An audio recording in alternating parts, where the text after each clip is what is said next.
Pues yo creo que todas las épocas son de cambios y ahora lo que vivimos es en el cambio permanente, en una época de cambios a tal velocidad que seguramente no ha habido otra época en la historia que lo pueda igualar, pero se está produciendo un proceso claro de importancia del tamaño. Las empresas, en primer lugar, están, yo creo que teniendo que incrementar su tamaño, teniendo que ganar tamaño para tener la masa crítica suficiente para poder abordar los proyectos tan exigentes que demandan los mercados, porque a su vez el tamaño se empieza a convertir en un factor crítico y a partir de ahí vienen todo un conjunto de cambios.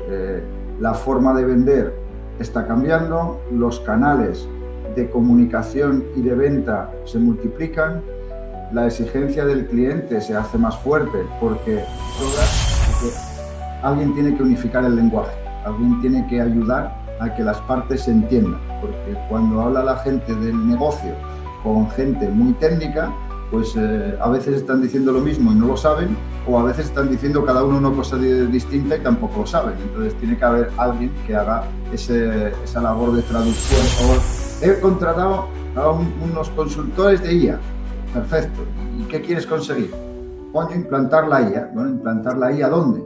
Implantar la IA para que te ayude a comprar, implantar la IA para que te ayude a vender, implantar la IA para identificar procesos concretos que quieres luego ejercer una automatización, quieres mejorar el servicio en el almacén, quieres mejorar el servicio de atención al cliente, ¿qué quieres? Porque la IA te lo puede dar todo y nada, ¿no? Entonces, aunque tal nivel de concentración no le va a gustar, por otro lado, no tiene la capacidad para cambiar esas reglas del juego. El mercado se mueve en diferentes planos y ahí pues poco puede hacer.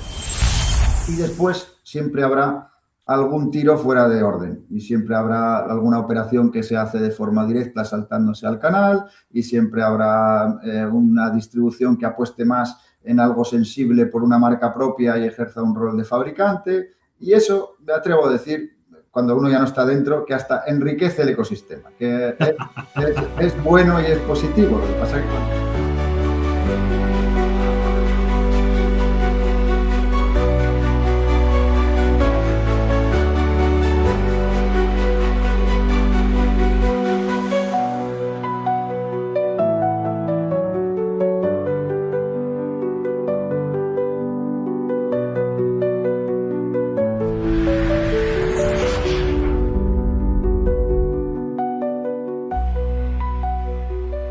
Buenas tardes a todos, ¿qué tal? ¿Cómo estamos?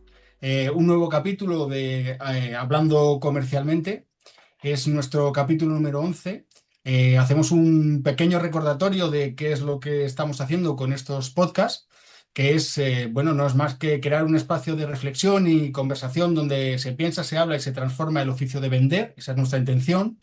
Es un espacio participativo para aprender, para debatir sobre el futuro de las ventas en el contexto de la disrupción digital que vivimos y de la inteligencia artificial. Esto no es más que un hub es un hub de contenido donde se piensa con mentalidad comercial, y lo que tratamos es simplemente de dar voz a la inteligencia comercial en la era de la inteligencia artificial. Es un poco nuestra intención. Queremos entender cómo se mueve el negocio, cómo piensa el cliente y cómo evoluciona el mercado. Y por esta razón es por la que traemos expertos a conversaciones a este soporte, a este canal, ¿no? Hoy está con nosotros Emilio Díaz. Hola Emilio, buenas tardes. hola, buenas tardes. Y como siempre, nuestro Vicente Martínez. Hola Vicente, ¿qué tal? Buenas, buenas a los dos. Hola Emilio, me alegro mucho de verte aquí. ¿Qué tal, Vicente? Muy bien. Buenas. Hacemos una breve introducción, Emilio, un poco para que el que no te conozca, bueno, que no te conoce es que no pertenece a este sector, pero para que quien no te conozca, pues a este sector, perdón, cuando digo este sector me refiero al del material eléctrico, climatización, saneamiento, fontanería, ese sector que es un poco al que nuestro core de siempre, ¿no? De la distribución B2B asociada a ese tipo de productos. Pero para otras personas que nos puedan estar viendo en sectores afines y que además no siendo sectores afines, le puede interesar todo lo que tú nos puedes aportar como experto, pues decir de ti que, bueno, pues eres consultor empresarial, especializado en desarrollo de negocio, en procesos comerciales y en gestión de personas. Tienes más de 20 años de experiencia en el sector industrial, sobre todo en el de los materiales eléctricos y de climatización, ¿no? Eres desde 2021 cofundador de Estrategiza T, que es una consultora para fabricantes y distribuidores y que ayudan a optimizar estrategias comerciales, a mejorar los equipos, la rentabilidad y las ventas de los equipos, que en tu trayectoria has sido 10 años director de un grupo de compra, de un grupo de compras, de una central de compras, de Termoclub, que ha sido director comercial de la empresa Temper, también director comercial y de marketing de ESMO. Eres MBA y máster en marketing estratégico por ESADE, has dado charlas en el Summit y con TED, o sea, y que tienes, por no alargarme mucho más, que tienes una frase que nos gusta mucho, que es una filosofía que tiene que ver con que te centras en acciones prácticas para hacer que las cosas pasen en las empresas industriales. Es curioso lo que la IA puede llegar a decir, ¿no? Y luego hablaremos de la IA. Pues nada, sí, para entrar en calor rápidamente y sin anestesia, Emilio, ¿crees que estamos en una época de cambios o todas las épocas son de cambios? Poco por qué te decantarías tú? Pues yo creo que todas las épocas son de cambios y ahora lo que vivimos es en el cambio permanente, en una época de cambios a tal velocidad que seguramente no ha habido otra época en la historia que lo pueda igualar. Y como les suelo explicar en mis ponencias o en las intervenciones que tengo con gente, les digo, y esto solo va a ir a peor, ¿no? Solo va a ir más rápido, solo va a ir a una velocidad todavía mayor de la que tenemos ahora. Por eso la adaptación al cambio o convivir con el cambio o entender el cambio como parte natural de cualquier proceso, casi me atrevería a decir que personal o profesional, pues es algo necesario porque ya vemos que el mundo no nos da tregua, ¿no? Cuando no estamos con un proceso importante, estamos con otro proceso importante. Y así en cualquier sector, en cualquier empresa, y me atrevo a decir eso, que en cualquier persona, ¿no? Que estamos todos mutando cada día. Ujú.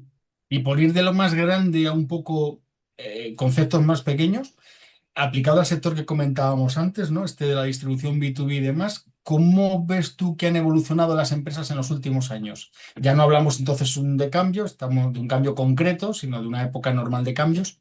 Y dentro de esa época normal de cambios, pensemos en positivo y al pensar en positivo hablemos de evolución, ¿no? Entonces, ¿cómo crees que han evolucionado así en líneas generales, en unos titulares, las empresas de la distribución B2B? Bueno, en general, y está pasando, pues me atrevo a decir, en todos los sectores, en algunos quizá va con un poco de anticipación y en otros va llegando un poco más tarde, pero se está produciendo un proceso claro de importancia del tamaño. Las empresas, en primer lugar, están, yo creo que teniendo que incrementar su tamaño, teniendo que ganar tamaño para tener la masa crítica suficiente para poder abordar los proyectos tan exigentes que demandan los mercados porque a su vez lo demandan los clientes.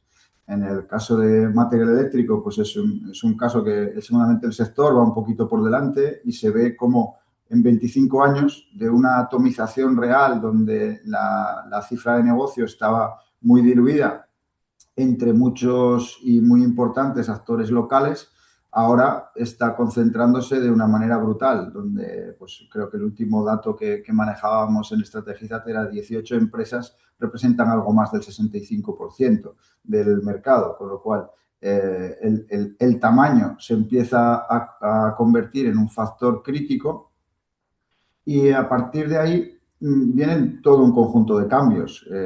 La forma de vender está cambiando, los canales de comunicación y de venta se multiplican, la exigencia del cliente se hace más fuerte porque todo aquello que ve, que percibe, que siente en otros sectores rápidamente lo canaliza y si me lo dan en un tipo de sector también me lo pueden dar en este, porque somos todos clientes de muchos sectores, no solo del sector donde trabajamos, ¿no? Pues está haciendo que las empresas tengan que abordar todos esos retos a la vez. Hay retos logísticos porque somos más exigentes en los plazos, lo queremos todo muy rápido y además con mucha trazabilidad.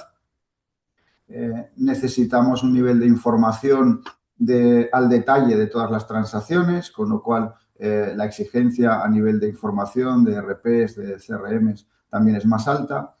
Las personas tienen que desarrollar habilidades nuevas porque las habilidades que eran críticas hace unos años, pues hoy empiezan a ser sustituidas por herramientas, pero a la vez aparecen otras habilidades que son importantísimas. Por eso todos los sectores, y estos también, la gestión del talento empieza a convertirse en un elemento crucial. Y todo unido, pues es una tormenta perfecta en la que se encuentra cada empresa que le obliga a replanteárselo todo, a replantearse su propia propuesta de valor, si tiene sentido o no, si está agotada o si cobra más sentido que nunca, a fortalecer los elementos que son más importantes dentro de esa propuesta de valor y a construir desde ahí un futuro que además es incierto y que está sometido a un montón de variables. Así que vaya si hay cambios desde lo más genérico hasta lo más concreto en cualquier empresa.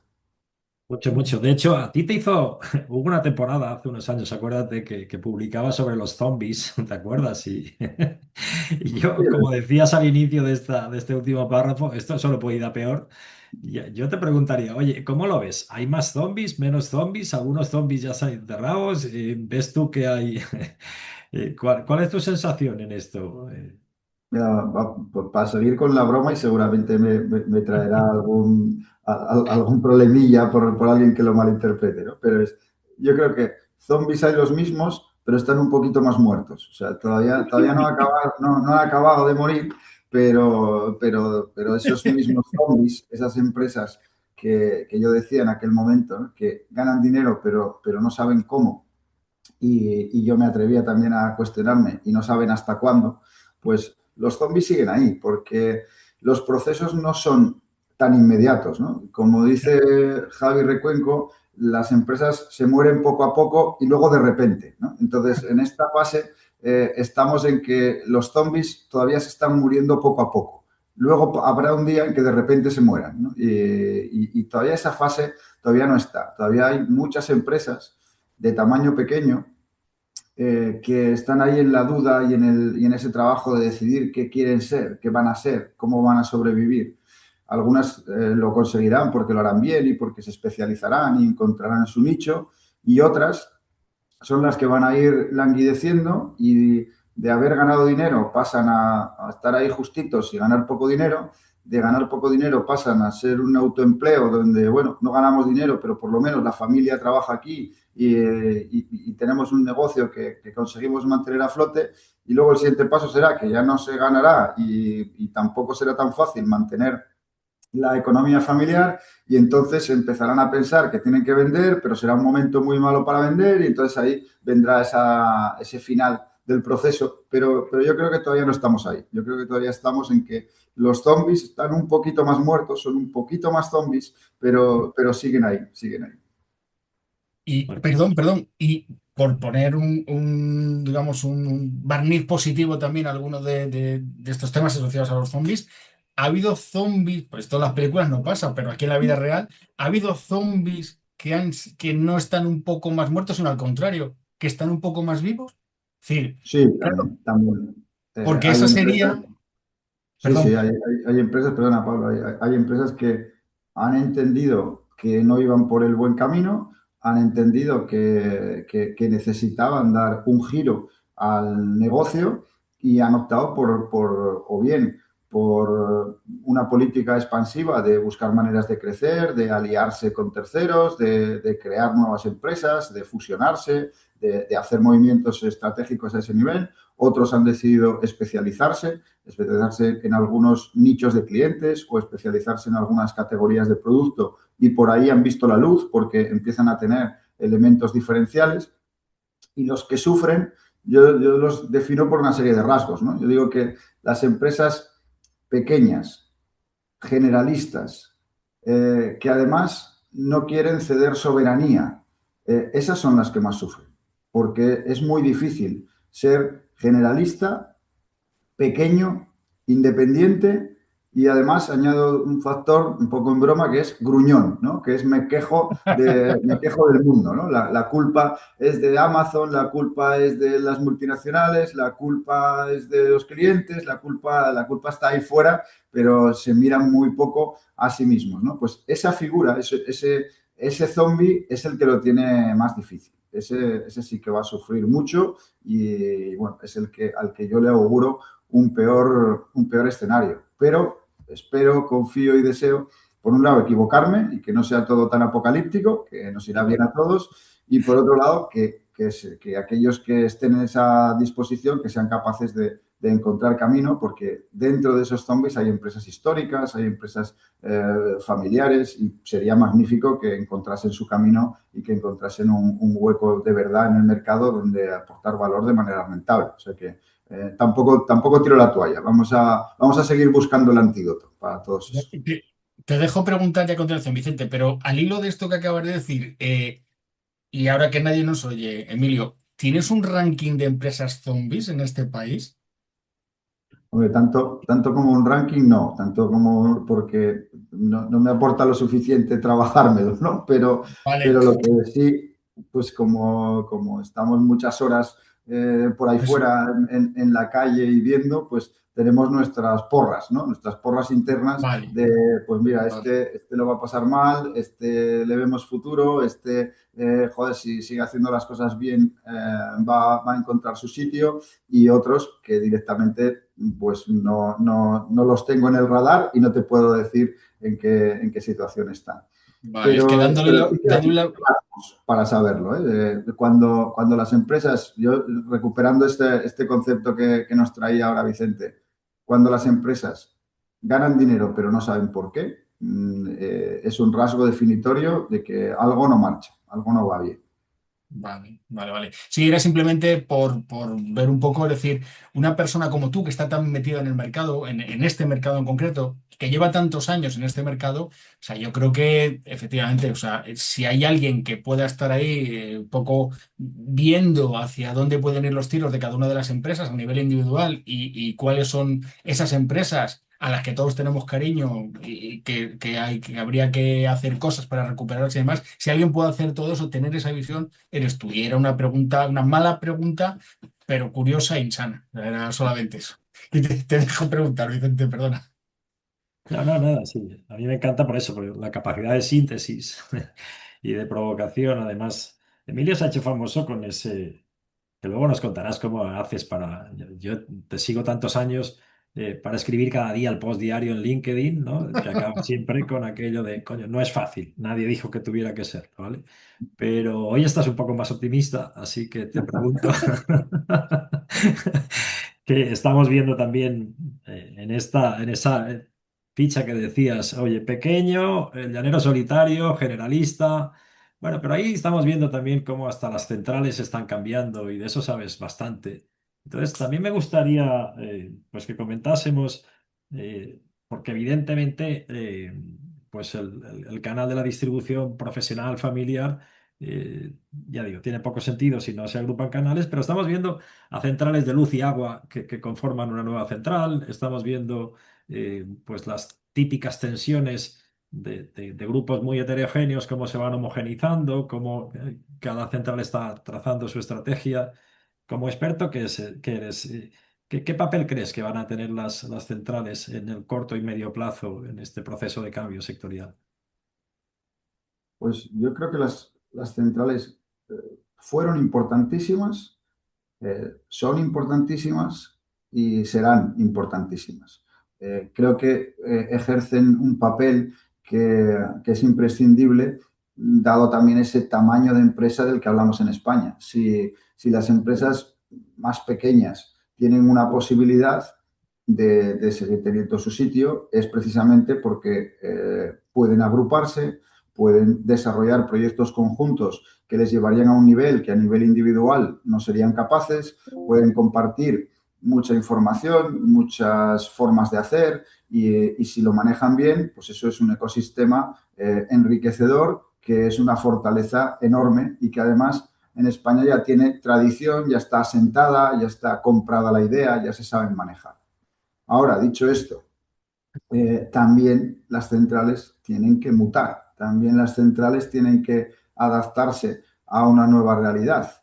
Y aquí os dejaré otro de esos, no sé si titulares que igual os gustan, luego haréis un corte con esto y me caerán palos a mí porque la gente no se escuchará el podcast entero, ¿no? Pero la central de compras está agotada. Juntarse para comprar mejor ha llegado al hueso del jamón. Yo creo que las posibilidades de seguir explotando ese modelo ya son muy pequeñas. Da igual, siempre queda un poquito, siempre se puede hacer un poco mejor, siempre queda un margen para llegar a esa excelencia, pero ya el recorrido está agotado. El modelo ya funciona, pero todos se conocen suficientemente bien las reglas del juego, los fabricantes ya saben hasta dónde pueden llegar y ya una variación de número de socios o de volumen de uno de los grupos no genera una diferencia significativa. Yo creo que las centrales tienen que evolucionar. ¿Y hacia dónde? Pues hacia donde les demanden sus socios, que al final son sus clientes, ¿no? Pero si yo tuviese que tomar decisiones, diría que precisamente tienen que abordar los proyectos más complejos que a nivel individual las empresas no son capaces de abordar o no tienen los recursos para abordar. Pero eso nos lleva a un elemento crítico que es la cesión de soberanía. Estar en los grupos para sacar lo mejor del grupo, pero yo luego voy a mi casa y hago lo que quiero porque en mi casa mando yo y cuando la decisión que toma el grupo me parece bien, pues la ejecuto, pero cuando no me parece bien, la dejo de lado, pues ese modelo también se agota. Y el estar en el grupo, pero no apostar, no invertir en el grupo, pues no nos va a llevar o no les va a llevar al sitio que necesitan. Entonces, si se organizan, si se reorganizan, si vuelven a refundarse en los principios fundamentales de para qué están y para qué existen, si se apoyan en toda esa experiencia acumulada que es enormemente rica, pues tendrán un futuro y se convertirán o seguirán siendo un elemento vertebrador. Si ese proceso no se produce, si nos quedamos solo en la idea de juntarnos para comprar mejor, para charlar un rato, para compartir información de manera, bueno, medianamente ordenada, pues probablemente también esas estructuras sufran porque no aportarán suficiente valor. Los movimientos que se producen, pues algunos creo que son mucho más estructurados, pensados, estratégicos y otros creo que son fruto de esa necesidad de decir, coño, nos tenemos que mover, llevamos aquí dándole vueltas durante meses y no nos hemos movido, pues mira, pues nos vamos a mover hacia aquí y a ver qué pasa, ¿no? Y algunos de esos movimientos pues resultarán o encontrarán su camino y otros pues en cierta manera serán fallidos porque no responden a una estrategia enormemente concebida, sino a una oportunidad y a la conciencia de que algo tenemos que hacer, ¿no? Entonces, bueno, el mercado irá poniendo en su sitio los modelos que funcionan y los modelos que no funcionan. Y esa alineación que decías de sectores, también dejo otro titular, está más en la teoría que en la práctica. Luego, en la realidad, las empresas les cuesta mucho que conseguir una cifra significativa en el sector al que aspiraban a llegar y no del que estaban. Si eres eléctrico, te cuesta hacer cifra en clima. Si eres de clima, te cuesta hacer cifra en el eléctrico. No son movimientos para nada sencillos y a pesar de que globalmente parece que ese movimiento se está dando y tanto a nivel de los grupos como a nivel de las propias empresas, las multinacionales, los líderes sectoriales están evolucionando en los dos sentidos, luego no es tan permeable como podría parecer. O sea, está costando ese ejercicio y se ve ahí que cada sector tiene sus particularidades y tiene su esencia que no resulta tan sencilla de unir. Ok, interesante. Pues perfecto. Yo quizá ahora, Pablo, entraríamos en el siguiente capítulo, porque también Emilio nos decía que la forma de vender ha cambiado, sobre todo por la presión de clientes mucho más exigentes, mucho más informados, que ya no les da la gana regalar su tiempo si no reciben valor. Y como especialista que eres, pues me gustaría abrir ese capítulo de esta conversación, ¿no? Al final aquí venimos a hablar, eh, pues eso, de talento, de los cambios en la forma de vender. Eh, ¿Cómo crees que esto puede ser también un factor diferenciador? Hay quienes dicen que en el inicio del capitalismo lo que importaba era el capital, el dinero, después la innovación y ahora el único activo de la empresa es el talento. ¿Estás de acuerdo con esta afirmación? ¿Qué te sugiere como estrategia de supervivencia o de desarrollo el ser capaz de tener el mejor talento en la organización? A ver, por un lado, es evidente que tener al mejor talento solo puede traerte cosas buenas, Correcto. pero con matices, ¿no? Porque el talento sin herramientas o el talento sin capital o el talento sin capacidad de tomar decisiones, pues tampoco ejerce por sí mismo. Por eso, al final tenemos que encontrar un equilibrio entre muchas cosas, ¿no? Tenemos que tener una estrategia clara, tenemos que tener unos órganos de decisión bien definidos y que cumplen su papel. Después necesitamos talento en la organización y luego necesitamos dejarle hacer a ese talento, porque si incorporamos talento y no le dejamos hacer, pues tampoco estamos consiguiendo nada. Entonces, el talento no puede ser una ansia aislada. El talento tiene que formar parte de un conjunto de cosas que la empresa necesita. Y a veces los problemas no están en la falta de talento. Todos queremos como si tuviésemos que incorporar talento de fuera. Necesito traer más talento. Pero hay talento dentro al que no le estamos sacando el brillo necesario, ¿no? Yo defiendo mucho y últimamente que estamos trabajando mucho con este colectivo, el, el poder que tienen los interiores, todos esos ventas internos que están en las organizaciones, el poder multiplicador que tienen en sus casas a poco que se les ayude. Lo que pasa es que están ahí a veces como un segundo nivel al que no le prestamos demasiada atención, nos empeñamos en seguir incorporando vendedores exteriores, sea como sea y del tipo que sea, y tenemos talento en casa al que no le estamos ayudando a brillar. Pues por eso digo que no solo es una cuestión de captar el talento, de seguir buscando ahí fuera talento, sino que tenemos que sacar el máximo rendimiento a lo que ya tenemos. Y después tenemos que dejarles hacer y tenemos que dejarles equivocarse. Y eso, dentro de la filosofía de la empresa pyme española, es complicado, porque el error siempre ha estado muy penalizado. Y además, la experiencia siempre se ha puesto muy por encima de la juventud. Entonces, alguien joven pues, no puede decidir porque se va a equivocar, ¿no? Como si las dos cosas fuesen siempre de la misma manera. Y yo siempre pienso, bueno, ¿y los mayores cómo hemos llegado hasta aquí? O sea, pues habremos llegado equivocándonos también y tomando decisiones acertadas unas veces, equivocadas otras, aprendiendo a base de palos. Y bueno, pues eso hay que dejar que la gente que tenemos en casa también lo haga. Así que yo diría que el talento, evidentemente, es un problema general de todos los sectores porque hay más necesidad de personas de unos determinados perfiles que capacidad de encontrarlas, porque las reglas del juego han cambiado. Cómo piensan hoy las personas que se van a incorporar al mercado laboral no tiene nada que ver con cómo pensábamos hace 25 años o 30 cuando yo me incorporé al mercado laboral y eso los jefes, los dueños, los propietarios tienen que ser capaces de entenderlo, interpretarlo y hacer modificaciones en sus organizaciones, pero solo el talento no será suficiente. Solo el talento no será suficiente. Ujú. Sí, sí, ya Y decían que será decían que nada que Vicente, será Vicente lo que a ti te gusta decir, talento más herramientas. Es decir, hay sí, un esas. poco eso, no, pero ahora toca a mí de otra parte, que es la parte de cultura, y efectivamente ha habido esa cultura que Peter Drucker decía, se come a la estrategia en el desayuno, estamos con un experto en estrategia y si después al final...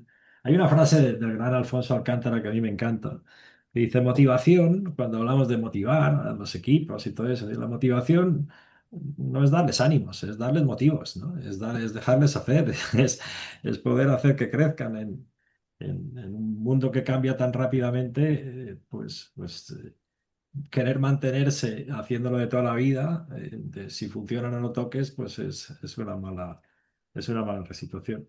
Y además porque efectivamente estamos viendo pues esa disrupción que produce el avance de la tecnología en ese sentido. Y estamos hablando hoy con un experto como Emilio, que no ha sido, tú has sido bastante escéptico con el tema de la tecnología. ¿Cómo lo estás viviendo esta aceleración y esta incursión de todo esto? ¿Ha cambiado tu opinión? ¿Estás viendo cosas ya que sí funcionan? ¿O cómo lo ves? A ver, más que, bueno, no sé si escéptico, seguramente sí, pero yo siempre he sido defensor de que la tecnología tiene que venir siempre después, ¿no? Lo primero es el orden. Cualquier organización lo primero que necesita es orden. Y un amigo común, Enrico, siempre decía aquello de si al caos le metes tecnología, lo que haces es multiplicar el caos, ¿no? Pues yo compro esa idea absolutamente. Las empresas necesitan primero orden y cuando ya tienen orden, aplicación de tecnología puede multiplicar la eficiencia, la productividad o llegar a sitios donde no se llegaba, ¿no? Y eso se ha visto desde los principios de la tecnología, ¿no? Si una empresa era un desorden absoluto en su contabilidad, en sus procesos, no había ERP que lo arreglase. El ERP lo único que hacía era que cuando las cosas están ordenadas, pues las podíamos tener mejor, más rápido, con más acceso a la información. Del CRM ya ni hablemos, ¿no? O sea, un CRM que aparece en una empresa caído del cielo, sin integrarse para nada en el proceso comercial, sin analizar siquiera cuál es el proceso comercial, sin integrar a los vendedores en ninguna fase de la implantación, pues termina siendo un satélite que nadie reconoce, que nadie quiere y que en el mejor de los casos se impone su uso de aquella manera y que no termina por aportar casi nada a la organización. Ahora estamos viviendo otros procesos. Luego llegó el proceso Internet, el proceso de las plataformas de e-commerce B2B o B2C. Ahora lo estamos viviendo con la IA. Bueno, la tecnología evidentemente es un multiplicador absoluto de capacidades. Nos permite hacer las mismas cosas con menos personas, nos permite poner a las personas a hacer aquello que mejor, donde más valor pueden aportar y que las máquinas hagan otras cosas de menor valor, nos permite dar un mejor servicio. O sea, no podemos vivir al margen de la tecnología. Pero pensar que el problema de cualquier empresa solo es la tecnología, la mayoría de veces no es así. La mayoría de veces, si no empezamos antes, si no construimos unas bases sólidas y después implementamos la tecnología, nos estaremos equivocando. Y ahí le atrevo a decir que luego casi cualquier tecnología te ayuda. Claro que hay unas mejores, hay unas otras peores. Este CRM, el otro CRM, este RP, esta herramienta de inteligencia artificial, este gestor de base de datos, este asistente de IA. Da igual. Si la mejora grande la tendrás con cualquiera de ellos. Luego el resto son matices. Lo importante es que la tecnología llegue cuando tiene que llegar, cuando la empresa está preparada. Y ahora con la IA, lo digo sin ningún miedo, hay muchísimo ruido y pocas nueces. Enorme ruido y pocas nueces.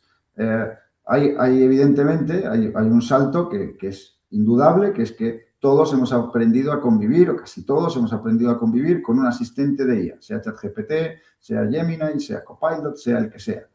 Y más o menos hemos entendido un poco de qué va esto de promptear y hemos aprendido 4 nociones y además, como los bichos son más rápidos que nosotros, pues han ido aprendiendo ellos mucho mejor y ya nos entienden y aunque prompteemos peor, ya nos dicen la información mejor. Porque yo siempre decía, ¿para qué vamos a aprender a promptear si los que tienen que aprender a entendernos son estos cacharros que van a una velocidad de vértigo, ¿no? Pues ya nos entienden bastante bien y ya nos responden bastante bien en una serie de cosas. Y eso lo aplicamos todos, la mayoría de nosotros lo aplicamos en nuestro día a día y en las empresas, pues la gente que es persona, pues como lo ha empezado a usar en su entorno y era muy sencillo, pues también se lo lleva a su empresa. A partir de ahí ya empieza un poco el desorden, porque en la misma empresa, que ha ido más rápido las personas que la empresa, se utilizan diferentes asistentes, no hay unas políticas claras de qué datos podemos subir a los asistentes de IA o no podemos subir. Los más espabilados pues empiezan a cruzar IA con automatizaciones y empiezan a generar algunas cositas, pero todavía no están los grandes proyectos de IA que hagan dar saltos cualitativos importantes, ¿no? Hace unos días leía un informe que decía que en una encuesta a CEOs en España, el 56% de los CEOs reconocía haber invertido en proyectos de IA que todavía no le estaban dando ningún resultado positivo. O sea, la mayoría reconocía que los proyectos todavía no le estaban dando un resultado positivo. ¿Por qué? Porque requiere un aprendizaje, porque requiere también que la tecnología se vaya adaptando más, porque aplicar cuando estamos hablando ya del corazón del negocio no es tan sencillo. Y yo creo que hay eso, mucho ruido, todavía pocas nueces, pero ojo, las nueces llegarán y el que ahora esté aprendiendo, pues después será capaz de sacarle fruto. Aquí, Pablo, ya ves era ese pensamiento.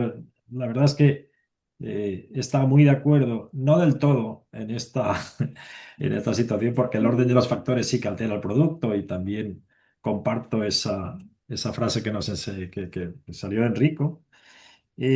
Pero yo tengo la sensación, Emilio, y quisiera seguir provocando en este tema, ¿no crees tú también quiero decir, tú propones primero que nada orden, ¿vale? Y después tecnología. Pero tú estás hoy en una empresa consultora que hacéis pensar estratégicamente, que tenéis esa capacidad de generar esa visión estratégica en el cliente, de fomentar la reflexión. Y si no tienes claro el camino y el objetivo y el plan, pues mejor no te metas, ¿no? Pero por otro lado, eh, lo digo porque yo viví una experiencia clave cuando los RPs, determinados tipos de RPs, dejaron de ser implantados por informáticos y empezaron a ser implantados por consultores de negocio. Entonces, al final, lo que hacían era un mix, habían hibridado sobre una metodología, ya toda la tecnología es un medio, no es un fin, y orientaban los proyectos hacia objetivos de negocio, ¿no? A objetivos de tal. ¿Tú no crees que a nivel de tu sector, de la consultoría, también se está desmontando esa frontera y es probable que la tecnología tenga que ir muy de la mano de la consultoría, de los servicios, de la reflexión, del poner orden y decir, muy bien, pero ahora hay que aterrizarlo?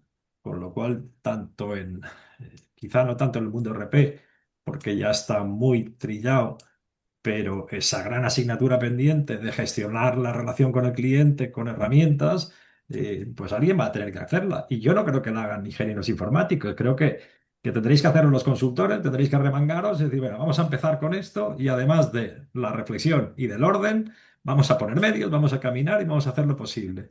Y lo mismo con la IA, porque tiene un potencial enorme, pero se necesita saber. La potencia sin control, decían, no sirve de nada, ¿no? Bueno, pues ¿y quién es capaz? ¿Piensas, crees que puede haber esa hibridación entre consultoría y tecnología en un tipo de empresas de servicios mixtas que puedan colaborar en ese sentido?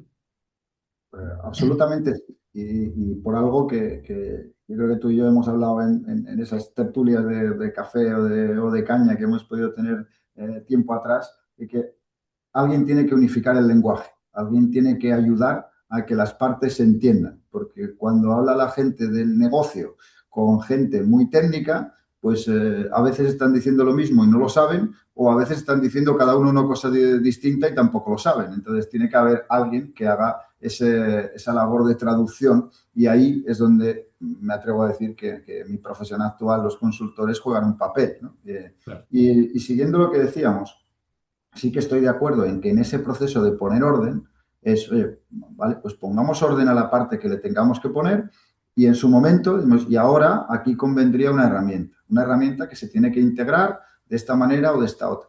Y ahí sí que también esa parte de consultoría puede darle contenido. Y luego aparecen los especialistas que ya superan una barrera de conocimiento, que saben mucho más de esa parte técnica y tienen que entenderse entre ellos. Totalmente de acuerdo. Lo que yo quiero reflejar cuando hablo de que primero orden y luego tecnología es que para mí el enfoque incorrecto es, pues hemos pensado que vamos a implantar un CRM.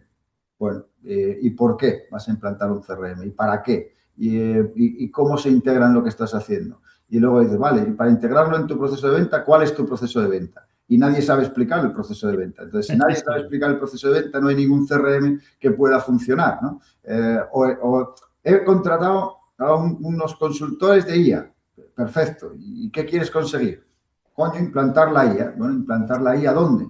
Implantar la IA para que te ayude a comprar, implantar la IA para que te ayude a vender, implantar la IA para identificar procesos concretos que quieres luego ejercer una automatización, quieres mejorar el servicio en el almacén, quieres mejorar el servicio de atención al cliente, ¿qué quieres? Porque la IA te lo puede dar todo y nada, ¿no? Entonces, en sí, no quieres implementar la IA, ¿no? A esto es a lo que me refiero. Tienes que buscar la raíz profunda de qué es lo que quiero.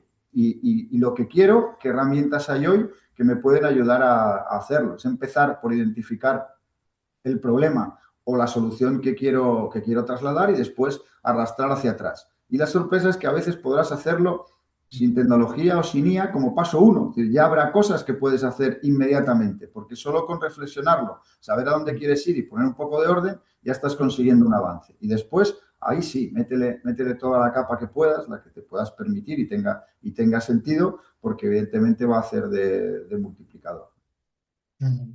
Buenísimo. Gran síntesis. Ahí sí te la compro. Sí. Hay un paso previo, ¿no, Vicente, Emilio, que hemos hablado siempre, que es el de querer hacerlo, es decir, el de ampliar esa zona de confort, como también decía alguno de nuestros expertos en algún capítulo anterior, y que es el paso previo a luego poder tener consultores o tener conocimiento interno y poner en marcha esas herramientas que te ayudan a automatizar procesos y a ser más competitivo. La IA en un momento determinado puede ayudar a empresas de tamaño medio, a pymes, a competir en escenarios similares con empresas mucho más grandes. ¿Tú crees que puede llegar a suponer ese cambio, ese cambio estructural en el mercado? ¿O eso es, a todas luces está muy lejano? Si fuese buenista, te diría que sí. Si te digo la verdad de lo que pienso, creo que no. Vale. Y creo que no porque la IA va a estar al alcance de las dos estructuras. Va a estar al alcance de una empresa grande y va a estar al alcance de una empresa pequeña. Lo que pueda conseguir una, lo va a poder conseguir la otra. Entonces, siempre la brecha va a existir. Yo creo que la brecha entre los grandes y los pequeños va a venir por el tipo de proyectos que son capaces de poner en marcha. Y, y esto que es muy pragmático y que a veces suena un poco duro y que cuando la gente lo lleva a un plano emocional dice, pero joder, pero la empresa española, la pyme, el negocio familiar, sí, todo eso está muy bien, pero yo estoy hablando de otro plano. Yo estoy hablando de que para abordar un proyecto logístico o para abordar un proyecto de gestión del dato, va a haber que poner cientos de miles de euros. Entonces, una empresa que no tenga el tamaño necesario no podrá abordar un proyecto de 300.000 euros de mejora logística. Ni con IA, ni sin IA, ni con una tecnología, ni con otra. No tendrá los recursos para poner 300 o 400 o 500.000 euros. Una empresa grande sí los tendrá, un grupo sí los tendrá, sí los podrá conseguir. Entonces, para mí esa es la fuerza del tamaño. No se trata de querer o no querer, ¿no? Fíjate, en otra de esas frases así muy grandilocuentes, ¿no? Yo creo que quieren. Yo creo que todas las empresas quieren. Lo que pasa es que no todas quieren pagarlo y otras no pueden pagarlo. Pero quererlo, claro que lo quieren y claro que quieren el cambio y claro que quieren la evolución, pero después se choca con un muro real. Y es donde viene esta economía muy con los pies en el suelo, que es, si la empresa no es rentable, si en el final de la cuenta de resultados no hay euros, el modelo se agota. Se agota porque no hay de dónde sacar para seguir invirtiendo. Y el mercado exige seguir invirtiendo, porque los clientes somos cada vez más exigentes, pedimos más cosas y si no nos las das en un plazo, más pronto o más tarde, nos cambiaremos a otro que sí nos las dé. Entonces, al final, toda esta revolución tecnológica, claro que puede tener ventajas o claro que le asigna una ventaja, es la IA, al menos en la parte, en la capa más básica, es muy democrática. Por $20 podemos tener todos un asistente de IA. Eso no genera, vamos a llamarlo así, clases, ¿no? No están los que pueden pagar la IA y los que no la pueden pagar. No, $20 los tiene cualquiera para poder estar. Entonces, no genera una discriminación en sí misma. Por eso también es difícil que genere una gran ventaja, porque lo mismo que tienes tú, pues lo tienen otros muchos que van a estar desarrollando las mismas ideas. Entonces yo creo que es más una necesidad de el que se quede fuera será menos competitivo, será menos productivo, podrá dar menos servicio que un verdadero elemento que genere igualdad entre pequeños y grandes. Interesante, eso está muy bien, pero la síntesis sería, querer no es poder. En este caso, querer no es poder. O sea, o tienes los recursos suficientes o no vas a poder. Oye, dime una cosa, ya que estás últimamente también tenéis muy definido por vuestra actividad profesional, habéis estado en contacto con fabricantes, con distribuidores, con centrales, tenéis un poco la visión del ecosistema. Eh, y efectivamente, pues todos quieren, pero tienen que poder haciendo economías de escala o usando la agrupación para poderlo hacer. ¿Qué rol crees? Nadie tiene la bola de cristal, ¿eh? No te comprometas, solo es curiosidad profesional. ¿Cómo crees que puede evolucionar esos eslabones de la cadena de valor, fabricantes, centrales, distribuidores, clientes finales? Eh, que ¿Cómo crees que verán los fabricantes una concentración del mercado en pocos actores que siempre han considerado históricamente que podía ser una amenaza? ¿No crees que el fabricante también puede apoyar que exista una distribución, una capilarización mayor del mercado y para depender de menos actores? ¿O estoy equivocado? Bueno, es eso, sin tener la bola de cristal, ¿no? Pero yo creo que Vaya, aquí vaya, vaya pregunta, Vicente. Te habrás quedado a gusto. Vaya pregunta. Ah, se da una cosa que es eso de cuidado con lo que pides, no sea que te lo den, ¿no? Entonces los fabricantes llevan años pidiendo, joder, quieren interlocutores únicos válidos, que se puedan tomar decisiones de manera inmediata, que una decisión que se toma en una cabecera inmediatamente baje a los puntos de venta, que los volúmenes sean grandes, ¿no? Bueno, pues ahora si uno quiere tocarles un poco las narices, dice, mira, ya lo tenéis, ¿no? Ya tenéis esas estructuras. Sí, sí. El problema es que, evidentemente, tiene una parte buena, todo eso pasa, interlocutores claros, volúmenes altos, capacidad de ejecución hacia abajo en los puntos de venta, pero también una concentración importante. Empiezan a tener su negocio en pocas manos y eso siempre resulta peligroso. Entonces, me imagino que empezarán ciertos movimientos y que cada empresa intentará que ese grado de concentración pues no llegue a límites que sean más peligrosos de los que a todos les parezca razonable.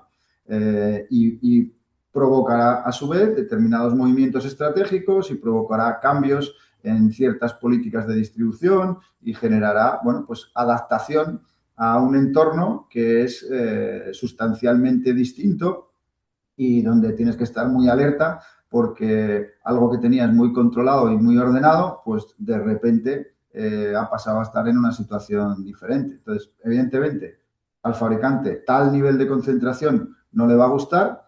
Por otro lado, no tiene la capacidad para cambiar esas reglas del juego. El mercado se mueve en diferentes planos y ahí pues poco puede hacer.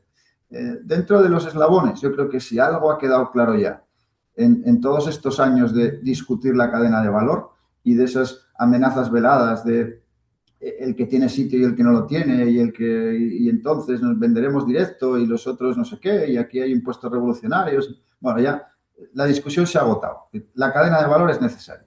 El fabricante necesita al distribuidor, el distribuidor necesita al fabricante, el instalador o el profesional que está después, con quien se entiende bien, es con el distribuidor. Y luego aparecen todos los prescriptores que están alrededor, que van un poco alimentándose también y necesitando dentro de ese ecosistema de todos los demás. Y después siempre habrá algún tiro fuera de orden y siempre habrá alguna operación que se hace de forma directa saltándose al canal y siempre habrá una distribución que apueste más en algo sensible por una marca propia y ejerza un rol de fabricante.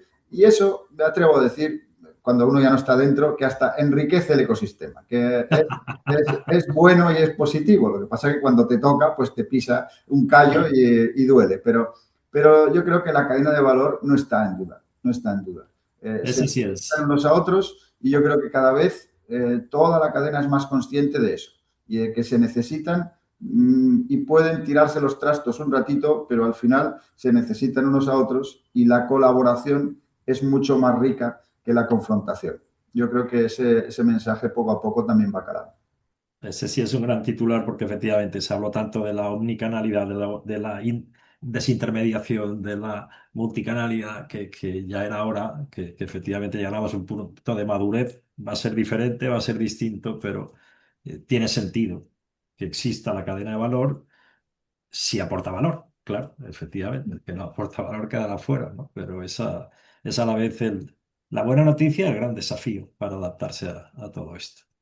Es como todo lo que hay por ahí que va aterrizando, ¿no? Y todas esas ideas, todas esas políticas, esas formas de proceder en otros mercados cercanos al nuestro, que cuando están sobrevolando nuestro mercado, pues generan teorías y generan ideas de qué es lo que va a ocurrir en un futuro. Pero es verdad que cuando luego se aplica nuestras propias particularidades, la del mercado, la de nuestra forma de ser, etcétera, hacen que todo eso al final no se aplique de la misma manera y quede un poco diluido, ¿no? Entonces, sí que es verdad que todas esas ideas erosionan un poco el mercado tal y como lo conocemos, pero siguen dejando cada vez más oportunidades, ¿no? Pues Vicente, yo creo que llevamos ya como un Sí, ratito sí, no. charlando. Yo creo que podemos extraer alguna conclusión, algunas conclusiones. Bueno, tampoco hace falta que saquemos un listado de conclusiones, pero sí que la conversación con Emilio, hombre, yo creo que es, bajo mi punto de vista, muy realista, pero también deja o mejor dicho, por decirlo al revés, no deja ningún pozo de pesimismo sobre el mercado que tenemos actualmente, ni a pesar de los cambios, ni a pesar de la irrupción de la inteligencia artificial. Es decir, en el mercado están ocurriendo cosas como ha ocurrido siempre, pero sí que es verdad que hay oportunidades para quien quiera aprovecharlas. Eso está claro, ¿no? Y lo que pasa es que hay que tomar decisiones, hay que evolucionar, ¿no? Pues iría un poco Sí, por sí, ahí no. las ideas principales, ¿no? Yo de verdad, Emilio, quiero agradecerte el tiempo que has estado porque conozco a este señor del norte, sé que es muy cerrador y que hoy nos ha dejado algunas perlas y efectivamente, Pablo, un mensaje positivo Ujú. porque siguen habiendo zombies que siguen estando, todavía hay una oportunidad si quieres y por lo tanto, pues acabaría con la frase suya, ¿eh? Es decir, yo creo que es un buen epílogo, Emilio, decir que no es fácil. Y nadie dijo que tuviera que serlo, ¿no? Pero es una buena forma de terminar esta pequeña conversación. De verdad, te agradezco mucho.